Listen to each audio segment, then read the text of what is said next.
What if the key to understanding the morning JonBenet Ramsey was found lies not in the basement, but in the sky? In this episode, we examine the flight pattern discussions, time zone gaps, and travel contradictions that just don't add up on the morning of December 26th. John Ramsey said the older kids were already in the air by sunrise, but flight times, airport distances, and even time zone math raised serious doubts. If the plan was to meet them in Minneapolis, they would have needed to leave hours before Patsy claims she even woke up. And yet, JonBenét's body is found just as the older kids arrive at the house. Is that coincidence or compression? This isn't just a timeline, it's a pressure cooker of contradictions. Let's get into it.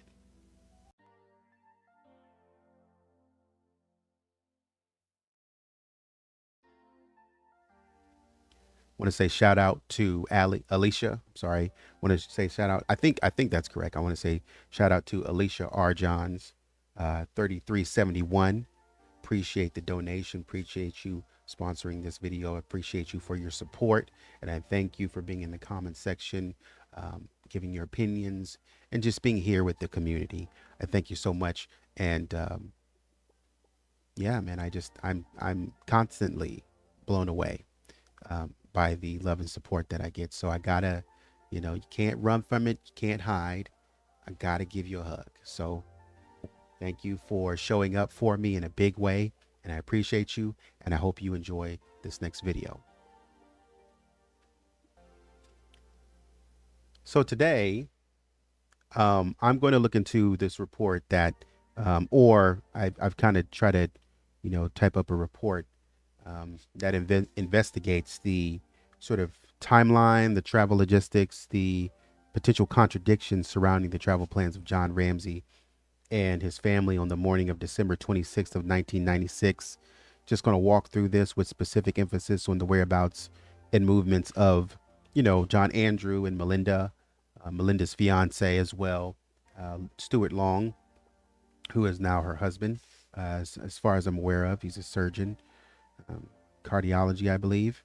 And she was a nurse, I believe, or still is.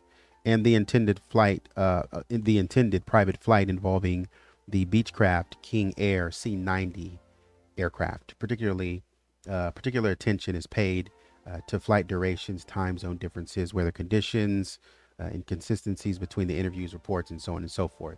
I want to lay the groundwork on some of this stuff, right? So that we have an idea about what we're talking about. Now, this is the plane that John was supposedly getting ready to fly. And if we look in the transcripts for his flight history, this is in the 1998 interview with John Ramsey. And so here we have Mike Cain just kind of talking to John, and he says, all right, okay, this has been kind of covered, but I'm going to go into it some more. Plane trips, you said that you had headed to the plane that day you were going to fly it out. Did you own it or lease it, or own it and lease it? John Ramsey said, I owned it and leased it to Mountain Aviation Charter to kind of make it pay for itself, kind of like a lease. John said, right. And was that a King Air? And John says, a King Air, C-90 King Air. Mike Cain says, and that's a twin engine turbo. Right. How many seats?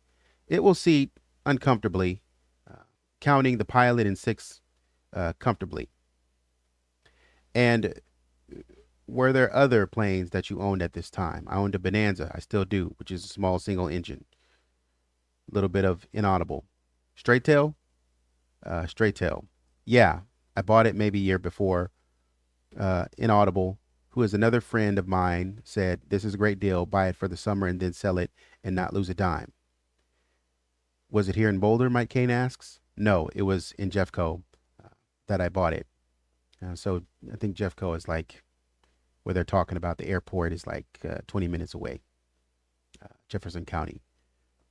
as I understand it. Mike Cain says, who's the salesman? Scott Westfall. Do you know Grady Parsons? John says, I know the name, but I don't know why. Mike Cain says, he's your predecessor. John says, yeah, I think I do. He looked older. Mike Cain says, he had, goes inaudible. John Ramsey, oh gosh, I didn't know that. Mike Cain said, did anybody else fly your aircraft? John Ramsey said, other than the pilots at Mountain Aviation? No. Mike Cain says, and how many pilots flew the King Air? John Ramsey says, probably 4, maybe 4 or 5. In your Bonanza, anybody else fly it? John Ramsey says, my brother occasionally. I know he is recently, but I'm not sure of the time. Mike Cain says, when you flew, did you fly as pilot, command, or? John says, I flew as a pilot command, and he was co-pilot. Mike Cain says, so you logged in this, and it goes inaudible. John Ramsey says, right, yeah. And how often did you fly? John says, oh, I used it maybe 60 to 80 hours a year. Mike Cain says, and was that mostly for business trips? John Ramsey says, no, mostly for pleasure. Once in a while, I'd use it for business, but not very often. Okay. Mike Cain says, and when you went on business trips, did you generally fly commercial? John said, yeah. Goes inaudible. John says, right. Mike Cain says, I noticed there was some reference about that it was a citation or a Lear. I don't know which one. Did Lockheed know? John Ramsey said, Lockheed has citations on the jet, the Centennial, which technically we can use if we pay for it. Goes inaudible company, but we can get it. Mike Cain says, okay, so those times when you were in the King Air, it was with your family. And John confirms it, says, Mike Cain says, you said you went down the say before, I guess it was Christmas Day. You went down to prepare. What was your reasons to cleaning? John says, I mean, I spend more time on the plane, on the ground than I do in the air. I like to keep it clean, keep it polished. And part of it is I just like planes. It's fun to be around them. And part of it is if it's clean, then you know if there's a problem because you can see it right away. If there's an oil leak or a fuel leak, I just like to look. If it looks right, it's right. Plus Melinda's, who is my, and goes inaudible, fiance, who's going to be with us. And I wanted the airplane to look nice, make her feel comfortable. I just like it to be clean. I spent some time cleaning. I cleaned the wheels. I remember that being dirty, just getting ready for the big trip. And the whole entire family was doing this. Well, Patsy was at home kind of playing around. And so this, as I understand it, is the plane, the Beechcraft King Air C90. Kind of going through a couple of pics. Another pic of it from what it looks like from this C90 on the ground. And this is supposedly a C90 King Air twin turbo. So this might be specifically what John is referring to. And I'm not gonna lie, man, that looks kind of nice. Looks a little bit more commercial than what I was expecting. So like this is like a full private flight. I mean, look, if you got this, man, you're living the life. If you can fly this with a pilot friend or something like that, you guys can go anywhere you want to go, do anything you want to do, but you can take your friends and family. I'm not gonna lie, man, I'm kind of jealous, and that's dope. And so kind of looking at the prices for something like this, just interested, I'm not anything big, just kind of interested in something like this. What would be maybe the price that you would pay for something like that. And so some of these have call for price. You have, most of these are like 1981, 1979, 76, 81. You got one here and the turbo aircraft, payments as low as, if you want it, it's going to be 1.3 million, but you have payments as low as 12 grand. Otherwise, you have some for about a half a mil, a little bit, about half a mil, something like that, a little bit over half a mil, about half a mil here and a little bit over and stuff like that. So kind of in that range of half a mil, 1979, 76, 71, 1980, and some more call for price, but in the 80s and the 79, and you got a 78 and a 74 and whatnot. And so this website, and then a 1.1, 1.2 million right here. So get an idea, just depending on what John paid for it.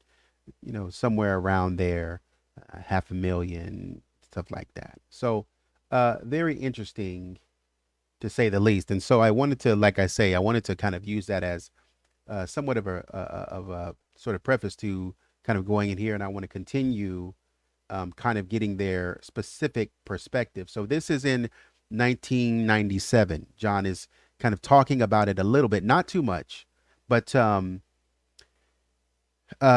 Trujillo is talking to John about this in 1997 in the interviews, and he says, and you guys were heading out pretty early in the next morning. John says, yep.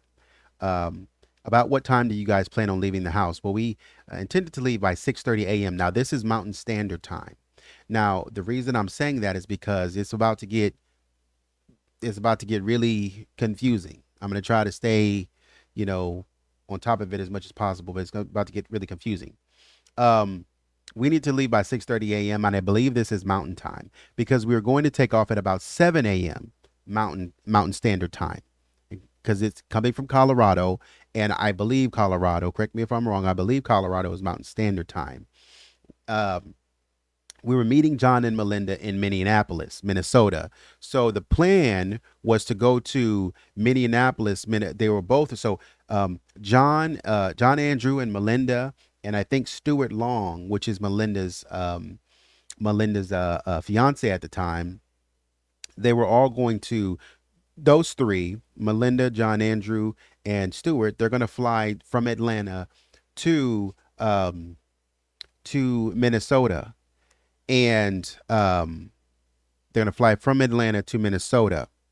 Uh, and John and Patsy are going to meet them in Minnesota, and they're going to pick them up, and they're going to fly out to Charlevoix. Okay, so if so John is saying we need to leave by 6:30 in the morning. We're going to take off about 7 a.m. because we're meeting John and Melinda. You guys are going to be, Thomas Trujillo says, Tom Trujillo says, you guys are going to taxi fly out by 7 a.m. John says, yep. What time are you planning to get up? What time did you guys get up? And John says, well, alarm was set for 5:30. I woke up a little bit before that. I think somewhere it said 5:25 before the alarm went off. And so Tom says, do you have an alarm? Does Patsy have an alarm? Do you guys both have alarms? John says the alarm clock radio was on my side of the bed, which is on the north side, left as you face the bed. So he asked, does Patsy use an alarm clock to wake up at all? And John says, well, she'll use that one if I wasn't there. Okay. And that's the only one we've got, I think. So you woke up a little bit before 5:30 in the morning. And that's what John said in 1997. Now, Patsy, she doesn't talk too much about it. But here's Patsy in 1998. Here's Patsy in 1998. Make sure you guys can see it. Didn't even think about that. I'm sorry. So Tom Haney says, okay, let me remove a couple of these and we'll get started backwards on some questions. Then, like I said, we will ask you just with a marker and just kind of hold on to it and give it to you intermittently. But you said you woke up between 5:30 and 6. Is that correct? That line is so crazy to me. I woke up between 5:30 and 6. Baby, if you woke up anywhere near to 6 o'clock, that's going to be a problem. So I need to understand what time you woke up, okay? Because if you woke up anywhere near 6 o'clock, your whole timeline is gone just from that alone. So I woke up between because between 5:30 and 6 is just crazy. I can understand in this case, I woke up somewhere between like 5:30, 5:45. Something or 5:30, 5:35, something like that, given that the timeline is so tight. But you said somewhere between 5:30 and 6, like and you know what? Because this is in 98. And so this is, after what she had said, I believe, in 97. And I'm not going to get too hung up on that. But anyways, between 5:30 and 6 is crazy.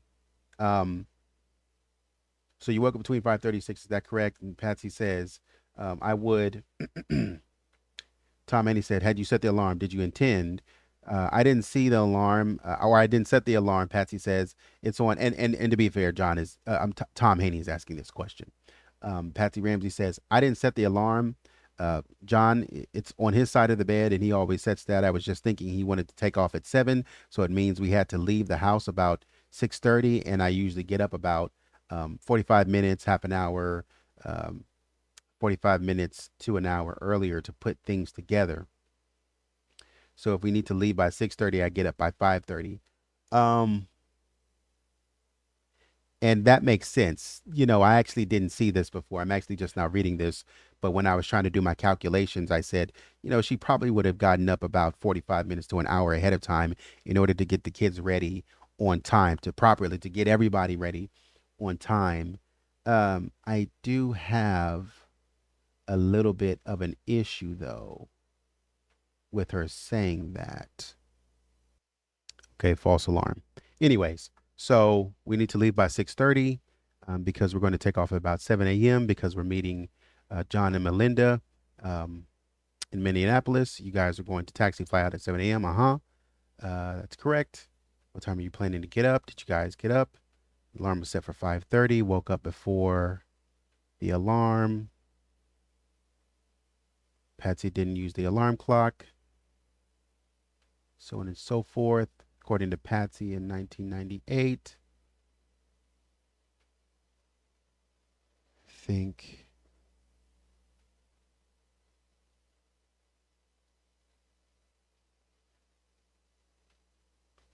So it takes me about an hour, 45 minutes to an hour, maybe 30 minutes to an hour. We'll settle there and we just throw our clothes on and go when it's that early.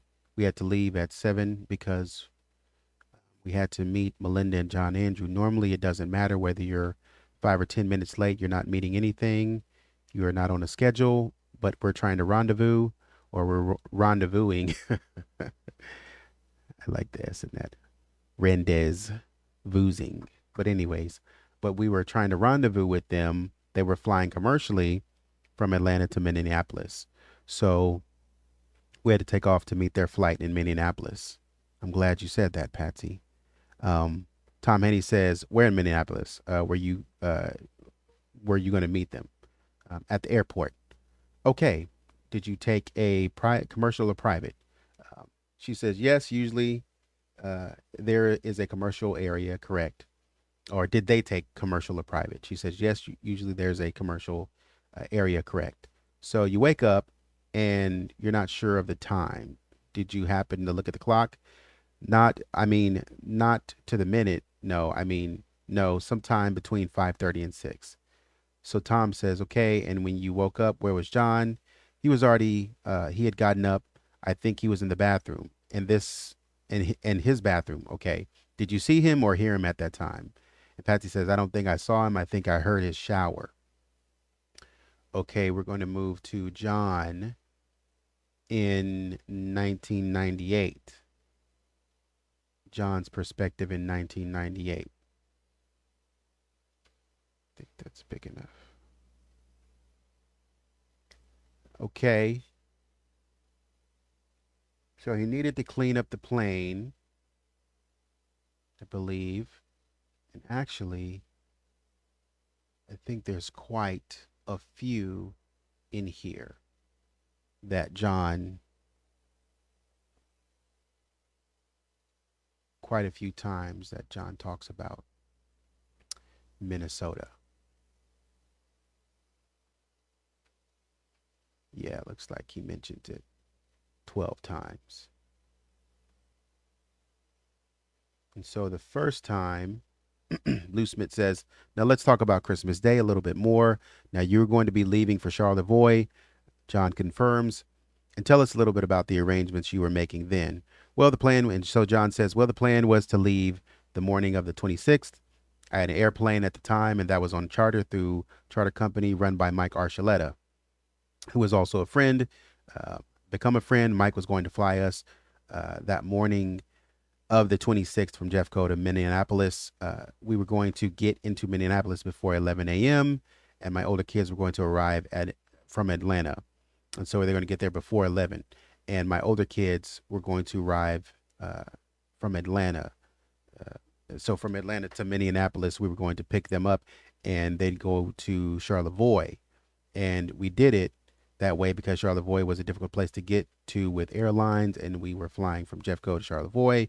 You fly literally almost, you fly literally almost fly over Minneapolis. So that would be real easy for us to stop in Minneapolis and pick them up. And they had really inexpensive tickets to get there on the airline. So that was the plan.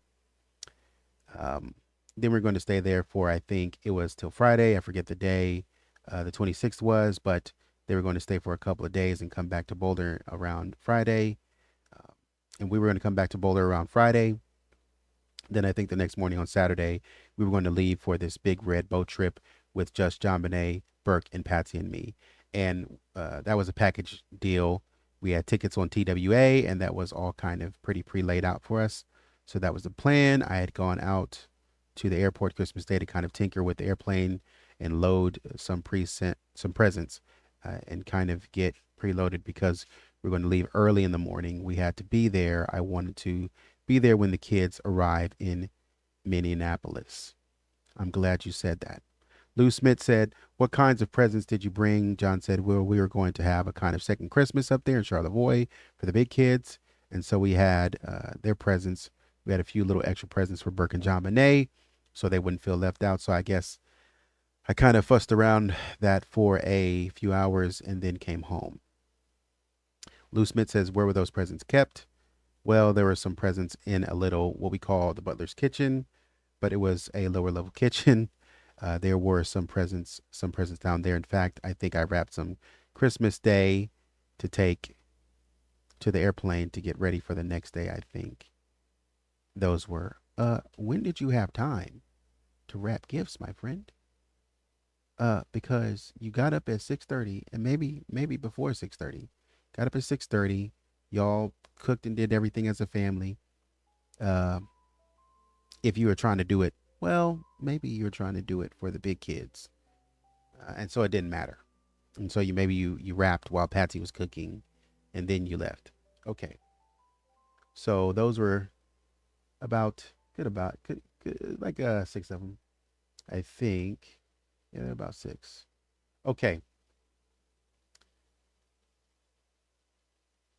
Yeah, it's about 6 of them, I believe. Oop. Okay, there it goes. And so the next one says, well, I think, so you get to some more. Well, I think we set a time for 5:30. I remember waking up before the alarm went off. So it would have been 5:25, probably something like that. What time do you normally get up? Normally I get up naturally. I don't set the alarm. I wake up at 6:30. So you specifically set the alarm when you want to wake up for a certain time, right? You remember setting the alarm Christmas night. I don't remember specifically doing it, but I know I did because we wanted to, because as I recall, we wanted to take off at 7. It was a 3-hour flight to Minneapolis that would have gotten us there at 11.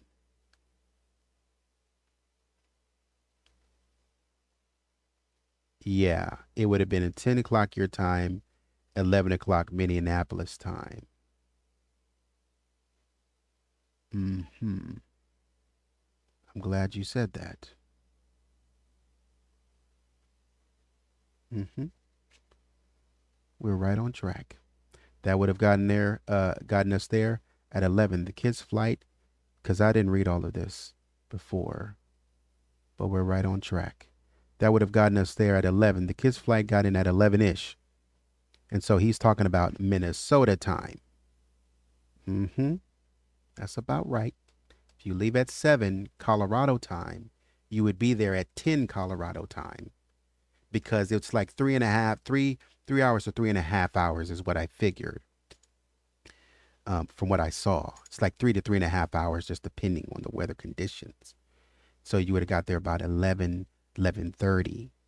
I'm sorry, 10:30 Colorado time, but 11 Minnesota time, 11 a.m. Minnesota time. Huh. Okay. That would have gotten us there at 11. The kids' flight got in at 11-ish. I remember I wanted to leave. I didn't want to be late for the kids' plane. Oh, I appreciate you saying that. Typically with trips like this, we're always late.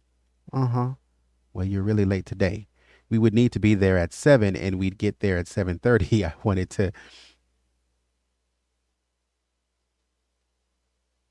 wanted to be sure that we were up at this time. We would need to be there at 7. Uh, I'm confused.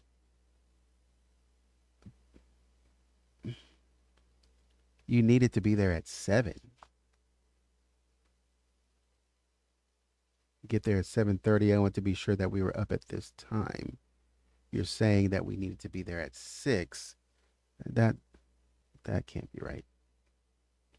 And so John talks about packing pretty small, only going to take a heavy coat. Now, Patsy talks about it being there. They only had summer clothes there, and so she would have, like we said before, she would have had to get some winter clothes if you're going to be there for a couple of days. You're probably going to have some winter clothes. Okay, so moving on to the next one. Okay, so another part of the transcript in 1998 for John. I think it's around page 75. Lou Smith says, "You were anticipating a call from the kidnapper. You made a series of calls that morning. Can you remember it? Just kind of a sequence how you did that." So John says, "Well, I called. I wanted to get a hold of Mike Archuleta, who was waiting for us at the airport by that time. I think they got a number which rings into the cell phones they carry with them, 877-426-4286, I think it is. I might have called that number. I don't remember if I got Mike or I got Rich, his partner. I got one of them. It seems like I got Rich."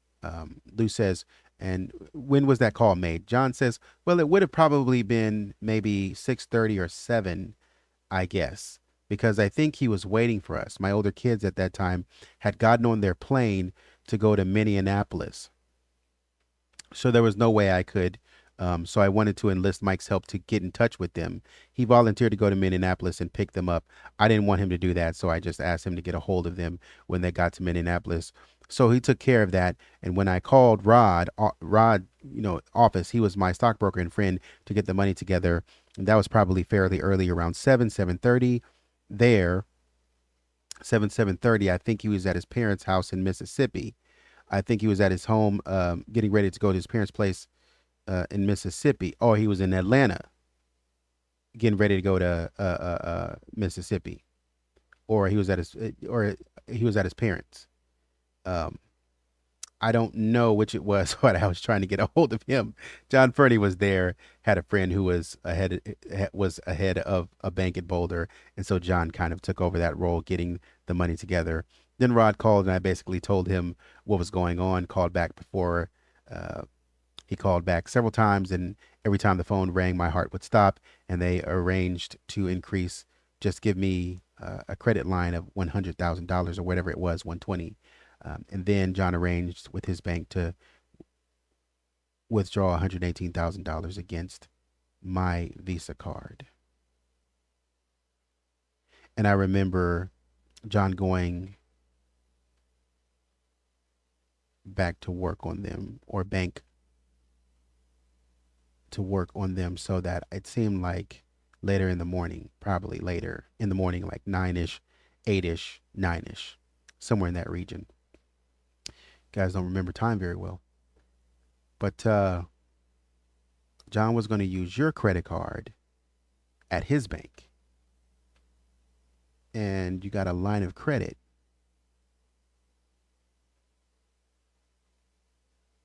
with somebody's bank. You got a line of credit with somebody's bank. See, this is the problem. But at any rate, that's neither here nor there. He's my stockbroker and friend to get the money. And that was probably fairly early, around 7:30, around there. So is he talking about 7:30 in Boulder, Colorado? Because if he's talking about 7:30 in Boulder, Colorado, then in Atlanta, it would have been, he said 7:30. It's 7 o'clock. It would have been 9 a.m. in Atlanta.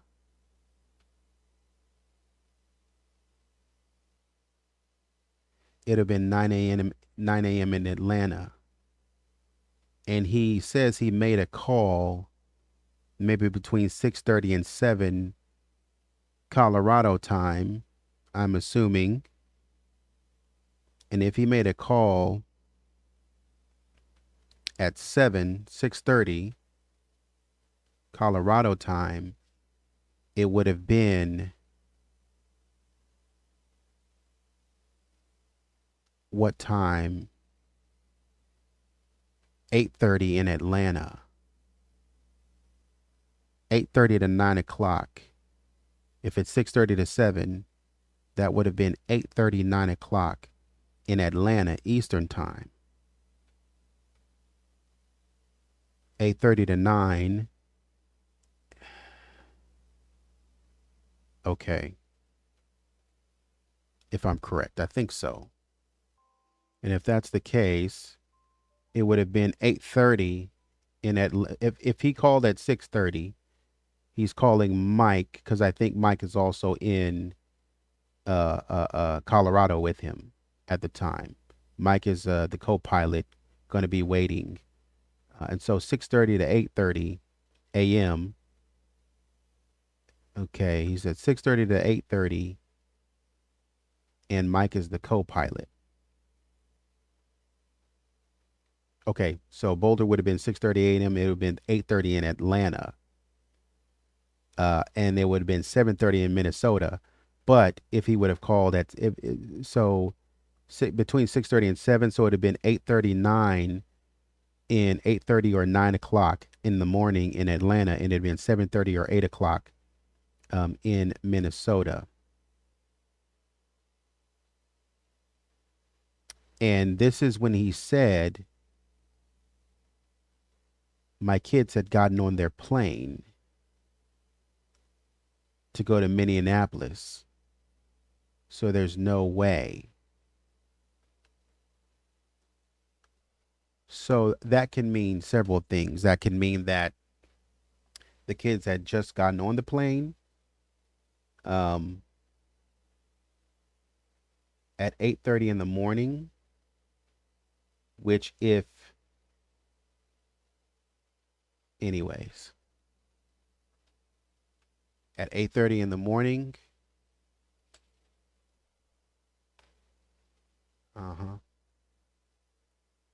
No problem. So anyways, he enlisted some help.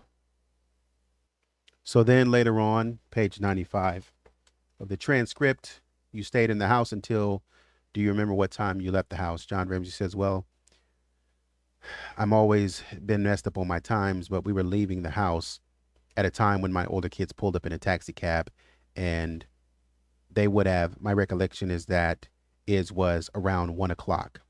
Mike Archuleta had contacted them in Minneapolis. They were able to get on a flight in Denver fairly quickly, and then get a cab from Denver Airport, I'm presuming, to our house. I mean, they were literally pulling in the cabs when we were about to get in the house or get in the car to go to the Fernies. And so Lou Smith says, before you left, what did the police tell you? I mean, normally they have certain things. They tell someone, what did they tell you prior to leaving? John says, all I remember was that they said, yeah, we can leave the house. The coroner, I think it was the coroner, came up with a form she wanted to sign, or he wanted to sign, because they had to do an autopsy and they wanted me to sign it. Were you given any instructions to call the police or what to do or anything like that? I don't remember that we were. I remember at some point I mentioned to Larry Mason that we were trying to go to Atlanta. I remember thinking that I would just, when Beth died, we went to Atlanta because that's our home. That was kind of my instinct, just go to Atlanta because that's home. And he said, well, you need to stick around for a couple of days. I said, okay. And Lou Smith says, he said, stick around. And John said, yeah, for 2 or 3 days. Did he say he would contact you or anything? And John said he might have, but I don't remember. All I specifically remember was the coroner giving me this form to sign, and I signed it. Um, these are things that you should be remembering. There shouldn't be this much I don't remember. First of all. Second of all, um,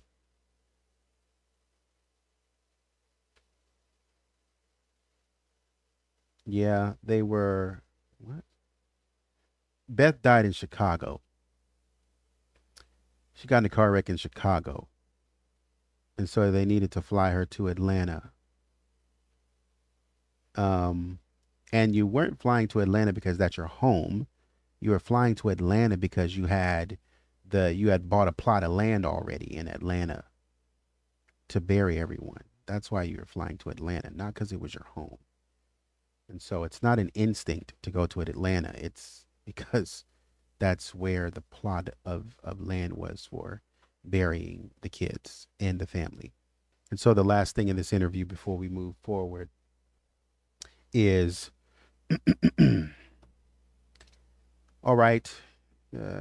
This is getting off of that. Do you know who brought John Andrew to the airport when he left for Atlanta? Talking about when he left, the school year was over, the semester was over. He's leaving Colorado and I don't think John Andrew, according to what I've read in the transcripts, John Andrew didn't stay with them. He was in his own dorm room, trying to do his own thing. Didn't want to be bothered with anyone. You know how kids are. And so basically, um, do you know who brought John Andrew to the airport when he left for Atlanta? And John says, I think it was Melinda and Stewart who were with him. You mean to come to Minneapolis? And Lou Smith says, no, I'm talking about Boulder to Atlanta. And John says, oh, he was leaving for Christmas. Yes, leaving for Christmas. John says, I don't, he would either usually take the airporter. He usually took the airporter, but I know he left his car parked, I think at a friend's driveway kind of thing. Okay. So, okay. So the older children's flight path, John Andrew and Melinda and possibly, and well, really Stuart Long, we know it was Stuart Long, were scheduled to fly from Atlanta to Minneapolis on the 26th. Earliest possible commercial flight, I think, would be 6 a.m. in the morning, EST, with a typical flight time of 2 hours and 45 minutes. When I checked, it was like 2 hours and 45 minutes to get from um, Atlanta to Minneapolis. Their plane would land in Minneapolis, then probably if I'm leaving and it'd probably be 8:45 Atlanta time. And so if I'm landing, but that would be 7:45 Minneapolis time. So multiple transcripts excerpts confirm that John Ramsey stated his older children had gotten on their plane by the time he had called around 6:30 or 7 a.m. Mountain Standard Time. So if they're on the plane, they had gotten on the plane around, let's say, um, let's say 8, if it was from Atlanta, or it was 6:30 and they were getting on their plane. So from 8:30 to like 9:30, 10:30, almost like 11:15, 11:15. They would have landed at 11:15 Colorado time. And if they landed at 11:15 Colorado time, yeah, because if I'm sorry, 8:30. If they got on the plane at 8:30, then they would have landed Atlanta time. If they got on the plane at 8:30 Atlanta time, then they land at 11:15 Atlanta time, which would be 10:15 Minnesota time, which would be 9:15 Colorado time by the time they land. So it'd have been 9:15 Colorado time. Okay. Okay, and if it's 9:15 Colorado time, they land at 10:15, get a flight, say within 30 minutes, say 30 minutes. They land at 10:15, get a flight, 10:15 Central, get a flight. No.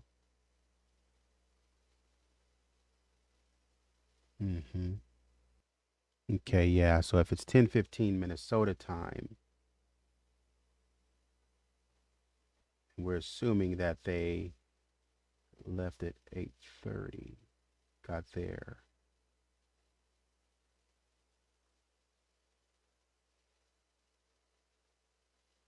Okay, let's go back. So if we assume that they left at 8:30, 9:30, 10:30, that would have been 8:30 Atlanta. 9:30, 10:30.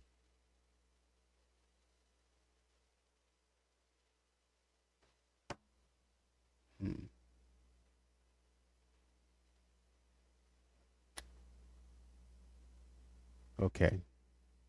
Let me go back. If they depart at 6 a.m., 2 hours and 45 minutes, they land 6, they land at about, that'd be 8:45 Eastern time, but that'd be 7:45 Minneapolis time or Central time. Okay. John says he's calling Mike Archuleta 6:30 Mountain Standard Time, which would have been 8:30 in Atlanta and 7:30 in Minnesota. And so he's saying that they're already on the plane. They had already gotten on the plane, so I can't reach them. But if it's 8:30 in Atlanta and they had already got on the plane at 8:30 in Atlanta, so 8:30, 9:30, 10:30, and then 11:15 Atlanta, 10:15 Minnesota time. So they land in Minnesota at 10:15 Central time. And if they land in Minnesota at 10:15 Central time, then they have to do whatever, maybe 20 minutes, 30 minutes. I'm just throwing it out there. Takes me to 10 minutes, 30 minutes. Let's say 10:30, they get a flight and they're able to book. So that means that they leave, they get on the plane in a rush. Let's say they leave at about 11. So 11 Central, 12. It's a 2-hour flight from Minnesota to Denver, which is where they flew in. And John said in the Death of Innocence, they flew out Delta. They flew out Delta from Atlanta to, which makes sense because if you're flying out of Atlanta Hartfield, it's like to dang near anywhere. It's freaking Delta. And there's going to be a lot of delays. There's going to be a delay a lot of times wherever you go flying Delta, in my experience, to Hartfield Jackson. I can't stand flying into Atlanta. I cannot stand it. I hate that airport. But anyways, that means they fly out at 11 Central Time, 11, 12, 1 o'clock. They're landing in Colorado Central Time, 12 o'clock. They're landing 12 o'clock in Colorado. To be 12 o'clock Colorado time that they land. 1 o'clock Minnesota time, 12 o'clock Colorado time. Okay. So this time zone conversion confirming that John, Andrew, and Melinda and Stuart already airborne by the time John gets in contact with Mike. Furthermore, Vanity Fair's article in John's 1998 interview suggests Stuart Long was present as well, making a total of 3 individuals traveling from Atlanta with small personal bags. They would have had to, following what Patsy said, especially get on that plane. The plan was for John and Patsy to meet them in Minnesota to continue to Charlevoix. Okay. It's important to note, however, that Mike Archuleta was not in Minneapolis. Like we said, he was located in Colorado. So probably at Jefferson already, while John asked Mike to get a hold of the children, landed in Minneapolis. So it's kind of unclear. And so if this is the case, we look at the Ramseys planning departure to Colorado. So then, okay, so Mike's in Colorado. And so we don't really know. I'm assuming that Mike called the airport to try to get a hold of them and tell them hold the kids. So the Ramsey planned departure, according to interviews, John and Patsy intended to depart at 7 a.m. Mountain Standard Time. However, further clarification shows that they plan to depart from Stevens Aviation, which is probably like 17 to 20 minutes from their home in Boulder. This means that departure from the home at 6 to 10 a.m. would have gotten them there by 6:30 or 6:10 or 6:15, would have gotten there around 6:30. Patsy wakes up at 5:30. But wait, though, like if you're up 30 minutes, you need 40. But anyways, I'll let that happen if they only need 30 minutes to get ready. But they weren't going to be ready in time, I don't think. Nevertheless, this does not resolve the larger issue. If you have a 3-hour to 3.5 hour flight, you're flying out and you're getting there at 11, like John is saying. If the kids are flying out at the earliest flight at 6, then they're actually landing at 7:45 Central. So if you're flying out at 7 Mountain Standard, that will put your landing at 10:30 Mountain Standard Time, 11:30, which Central Time. So if your kids landed at 7:45 in the morning, then this is probably, they're going to be in the airport for like 4 hours. And so to actually meet the older kids at 7:45 or somewhere about, say 8:30 Central, then they would have had to have left by 5 in the morning, which means like 5 in the morning, which means they would have had to been at Stevens Aviation at 4:30. And so they would have had to been awake no later than like 2:33.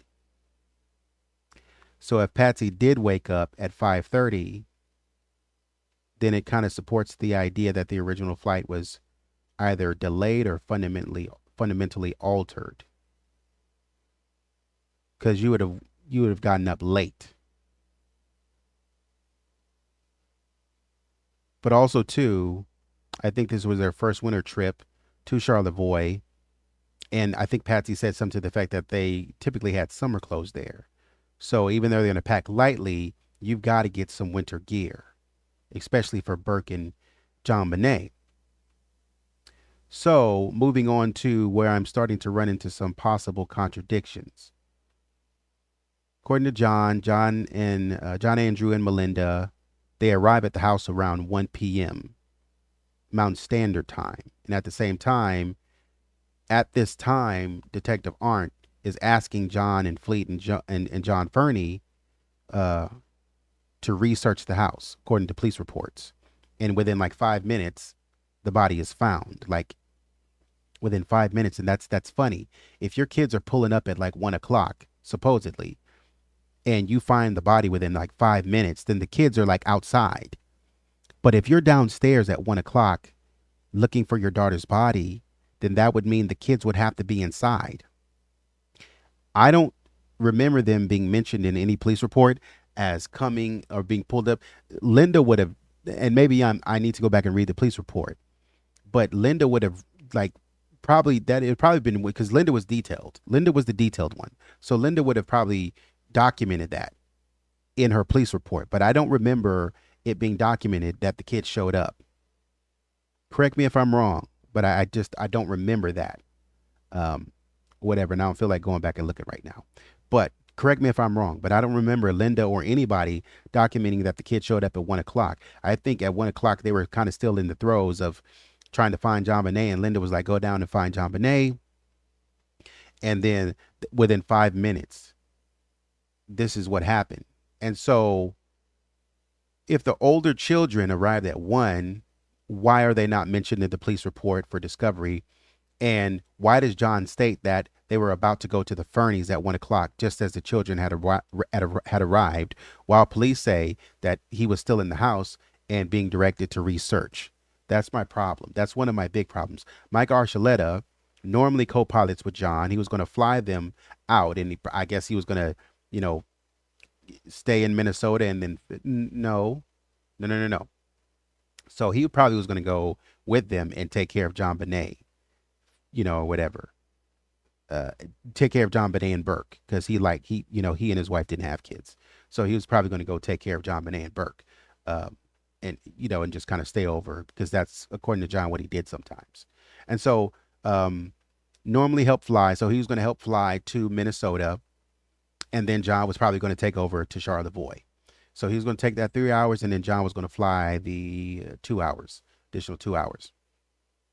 And so the idea that John and Patsy had originally planned earlier departure, like maybe likely around 4:30, 5:30, sort of seems to align with Mike being reachable for a call between 6:30 and 7 Mountain Standard Time, and being prepared to assist with the children.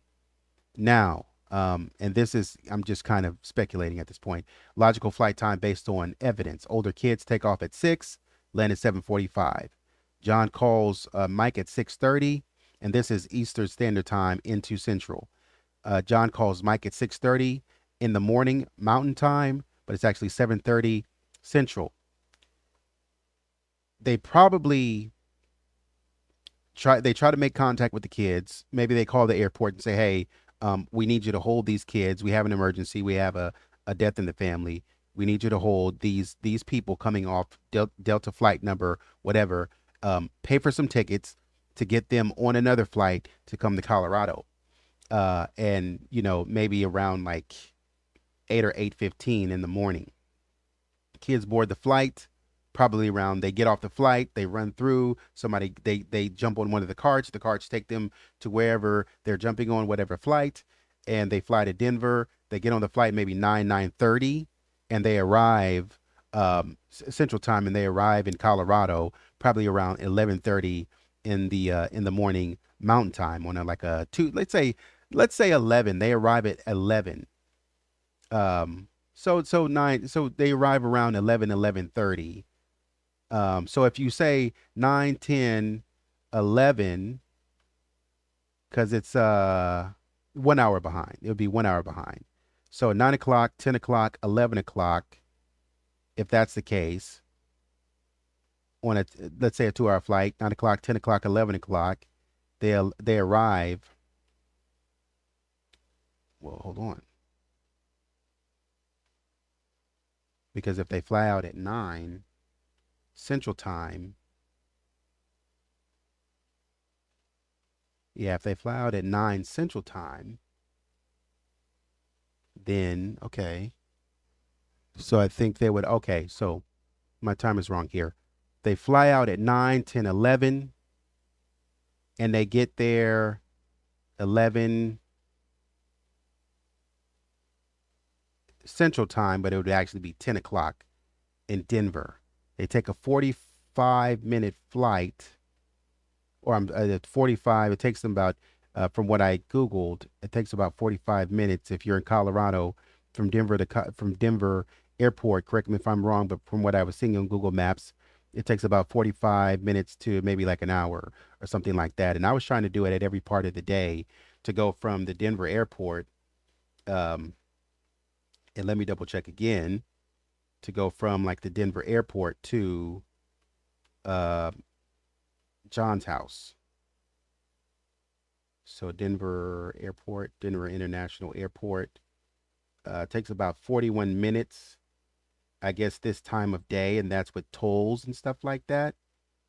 If I take the tolls off, sorry, nope, don't want to do that. If I take the tolls off,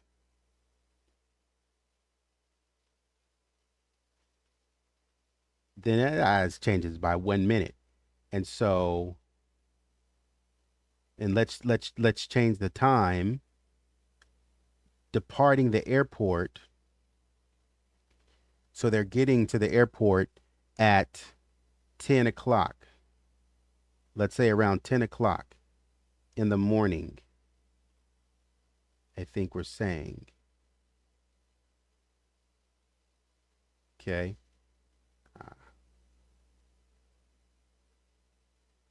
So it's saying it would probably take like 55 minutes to get from Denver, and around 10 o'clock, they'd be there at 11 o'clock.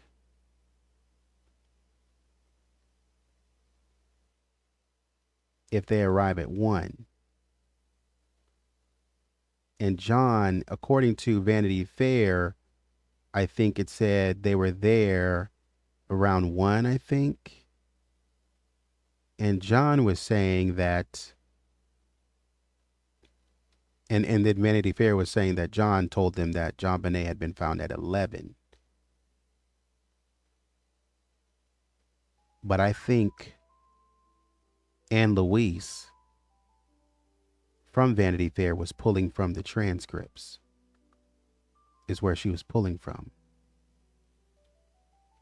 So if you leave at 10, you'll get there at 11.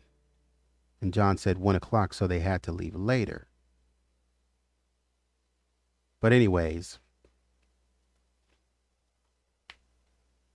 the fact that if they would have shown up at 1 o'clock, then they're in the throes of finding JonBenet, and they would know that JonBenet was found at 1 o'clock. And additionally, if the children didn't know that, they would have been rerouted until after arriving in Minnesota. The flight from Atlanta would have needed to be early enough to allow them time to be contacted, understand the change, book a ticket to Denver, and board around that time. So they had to get on the plane around like 6:15.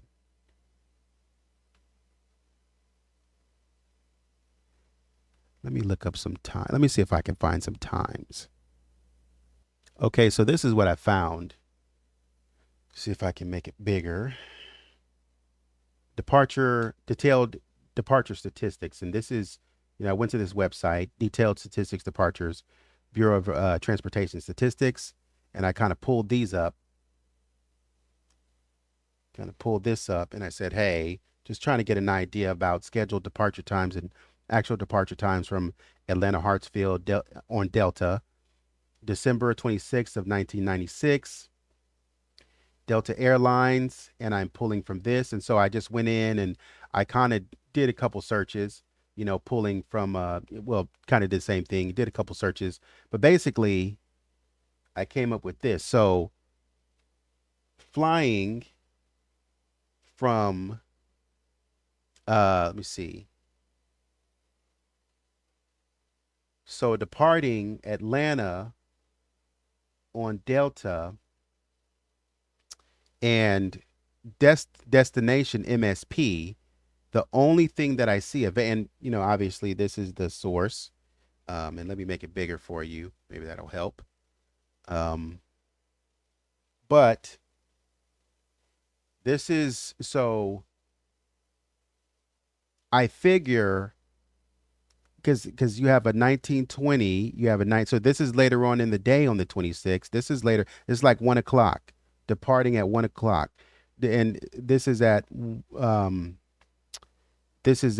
on in the day, probably around, if this is 17, so that would have been at 17. If this is scheduled departure time, that would have been like 5 o'clock departure time, coming out of Atlanta into Minnesota, heading toward Minnesota, but they actually left at 5:07. This here would have been leaving at about scheduled to leave at 1:10 35. They actually still on time, pretty good on time. Left at 140 looks like. Here you have 19, which would have been 7 p.m. or 7:20. They actually departed at 7:37 p.m. So the only flight that would have been available would have been 8:30. So when John said they had just got on their flight, they just got on their flight. They actually left at 8:56 in the morning. Okay, so when we look at that timeline and they left at 8:56 in the morning, then that kind of changes things then. That kind of changes things then. Okay, so then, oh, that actually changes a lot of things. So if that's the case, they left at 8:56 in 2 hours and 45 minutes. They would have arrived in Minnesota at 11:41 Eastern, 10:41 in the morning Central. So they're landing at 10:41 Central. And it's probably around like 9:41 Minnesota time. I assume here they 10:41 Central.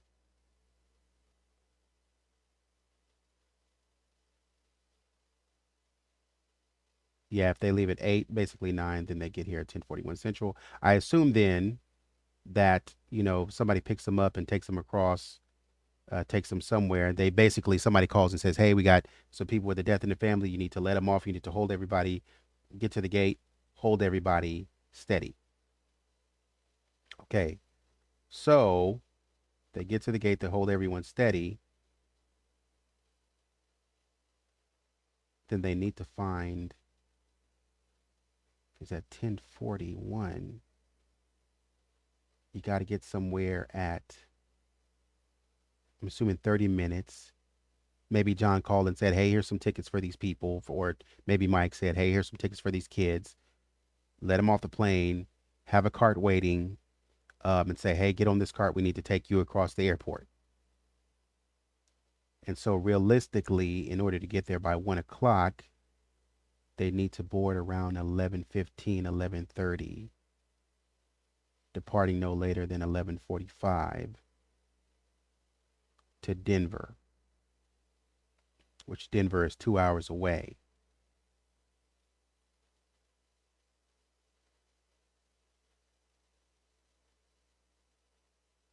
Okay. So I need to go find some of the flights here then. Okay, so pulling, I think from what I could find, I was going through the website looking and I just kept like clicking, like, every, coming from MSP. If we're going from MSP, essentially, or we're coming from, yeah, Minnesota. Yeah, okay, cool. Yeah, MSP, scheduled and departure on December the 26th of 1996. And I just basically went through all of these to kind of see who had what going where. And this is all of the destination airports, nothing in Denver. And so what I did was I went and I looked and I said, okay, I think the only two that I found and I downloaded was Northwest. They had some flights.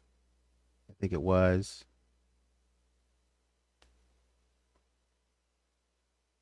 Yeah, they have like a couple of pages of flights. So I just downloaded the CSV file to get through that quickly. And then I think United Air was the only other person who had flights going to Denver, which this is their set up their schedule. Okay, so when I put that in here, from what I can see for Northwest, here are their scheduled departure times for Northwest on 1226.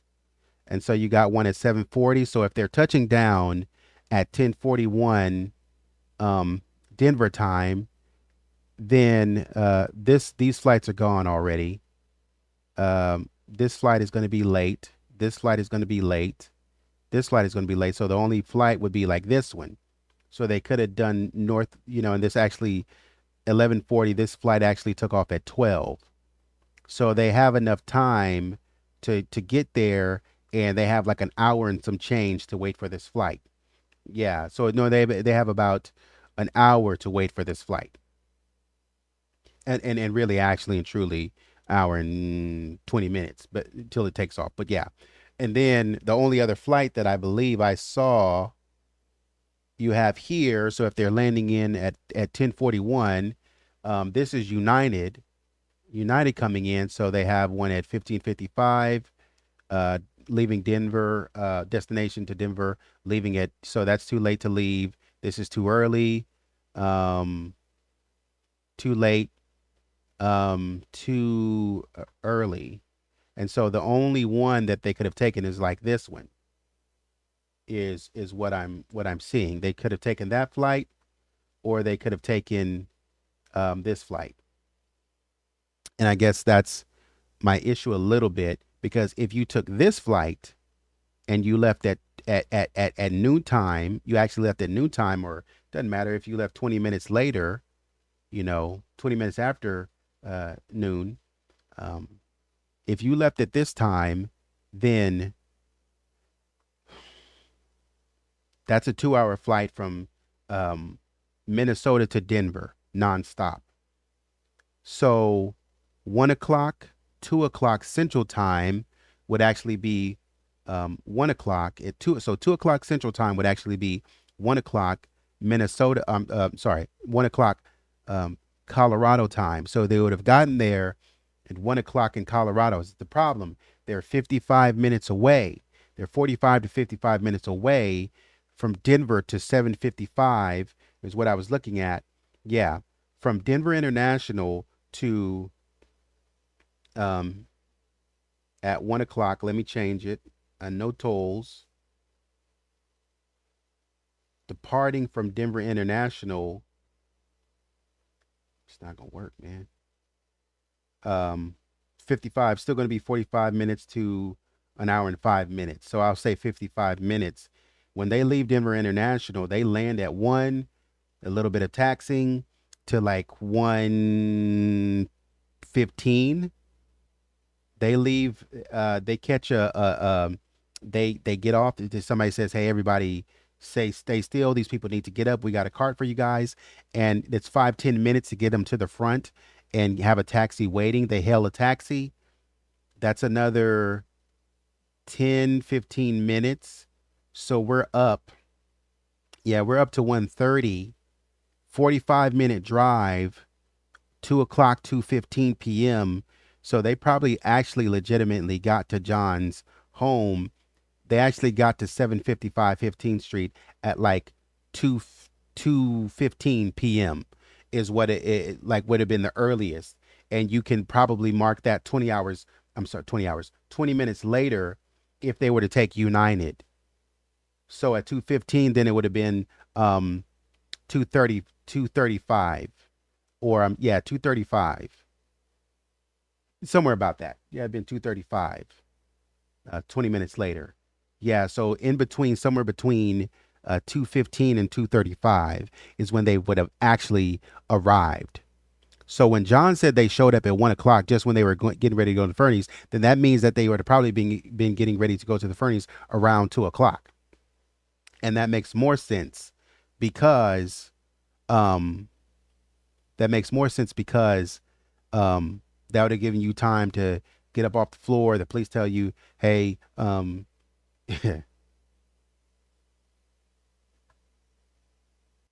okay, so they must have actually caught this flight because, yep, Linda Arndt cleared the Ramsey residence at approximately 14:35 hours, 2:30, which would have been 2:35 p.m. Hmm. Why would John say 1 p.m.? That's crazy. Why would John say 1 p.m.? And so I guess my point is when we pair this with, yeah, that's what I'm looking at. Their timelines seem to be like very way off because you said a whole hour and 30 minutes, like an hour and 30 minutes ahead of time. So they would have had to take this flight off on United Airlines. Yep. Mm-hmm. And get there at 2:35 unless they took this flight. They didn't get any special attention, and so they would have had to basically labor through the crowds and stuff like that to get to the front, get that taxi, and go an hour, and then still, and they delayed them that extra 20 minutes. So it seems like there's another contradiction, not too bad maybe, where John is a little off that I'm not comfortable with. Little off on his timeline or a little off on his details because, like I said, with the Burke, looking out of Burke's window, where he was saying, I was looking at baseline. I was like, yeah, I'll give you looking at baseline, but looking over a house, looking behind the Barnhill's house, into into the back alley, I'm not so sure I'd have to see that. I have to be up close. I'd have to see that. And if that's the case, then that'd be like two things, like major things. I think that there's a major discrepancy in some of the things that John is saying and remembering. Like the timelines are somewhat close, or everything is like slightly off. Like John will say things and they'll be like slightly off.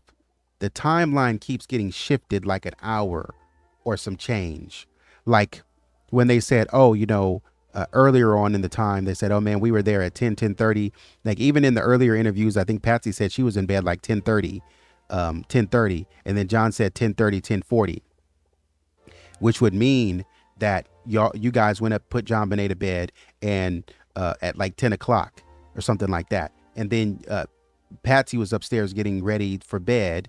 And so she went down for bed at 10:30, I think she said in the 97 interviews. And then John sort of playing with Burke and his little toy or whatever, taking 20 minutes to do that.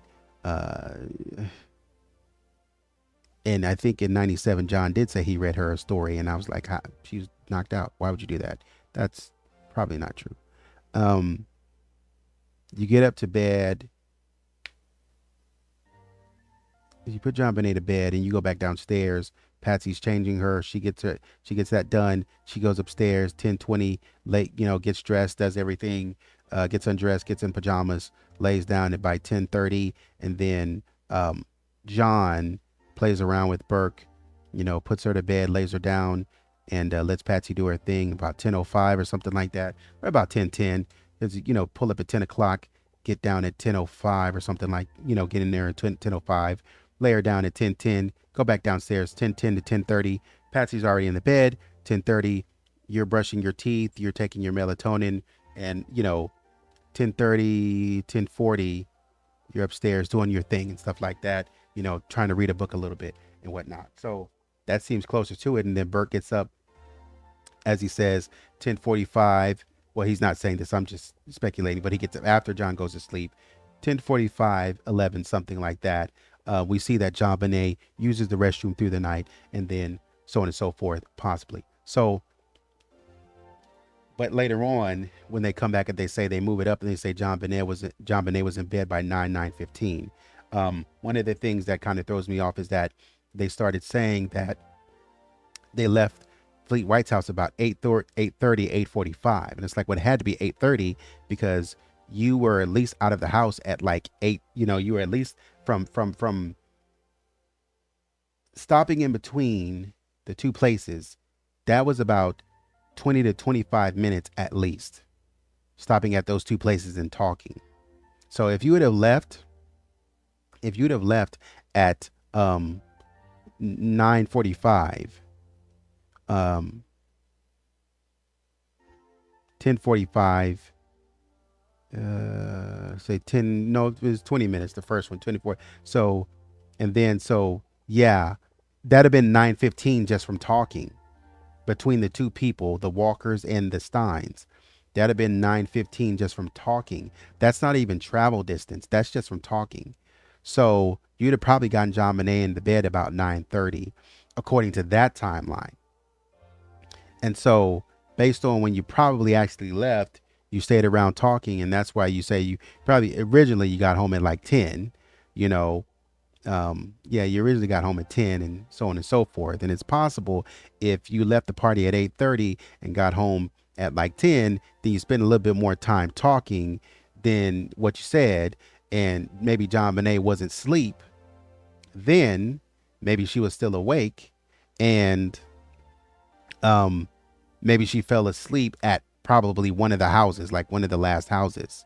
So, but anyways, let me know what you think. Let me know what you think, if this is useful or whatever, or, just kind of kicking around tires, just talking and stuff like that. But like, share, subscribe. Appreciate you watching and appreciate you supporting. And until next time, take it easy.